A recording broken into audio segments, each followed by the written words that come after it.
Бул айылдардын ортосуна түшкөн асфальт бардык жергиликтүү тургундарды кубантууда.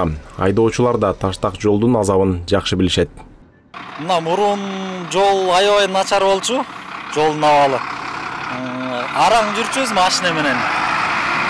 Бүт жөнө жан жаганда чыла болуп, такыр жүргөнгө да болбой калчу да.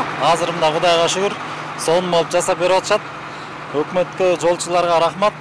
Сонун болуп атат буюрса жолубуз. 30 жылдан бери вообще мындай асфальт бул жол боло элек болчу. 2 жыл мурун жолдун 2,5 чакырымы жасалган. Учурда калган 800 метрине асфальт төшөлдү. Жолчулар азыр ишти илгерилетип, эң оболу сапатына көңүл бөлүшкөн. Өмүрү асфальт көрбөгөн таштак жол эми даңгыр жолго айланды. Өзүм аябай кубанып атам да. Анан айыл өкмөттөрүнө да, айыл старосталарына да ыраачылыгымды айтат элем. Жакшы иштеп атышат.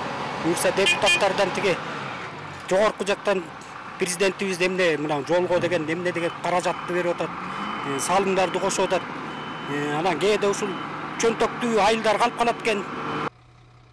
Быйыл Ак Суу районунда титулдук тизмеде 6 чакырым жолду жасоо каралган. Ал эми капиталдык салымдар беренесинен 22 километр жол салынат. Каражатты мамлекет камсыздайт. Ошонун ичинен Жылдыз айылына деген 800 метри Жылдыз айылына салынып атат. Айылдын ичине чейин 1 километр 200 метри Чолпон менен Кара Косапкоз айылынын ортосуна салынган атат. Күн жылганда башталган иштин теңинен көбү бүткөрүлүп, жакында каттам ачылат. Учурда 10дон ашык жумушчу иштеп, бир канча техникалар тартылган. Бакберди Баязбеков, Жакшылык Чортонов, ЛТР, Ысык Көл облусу.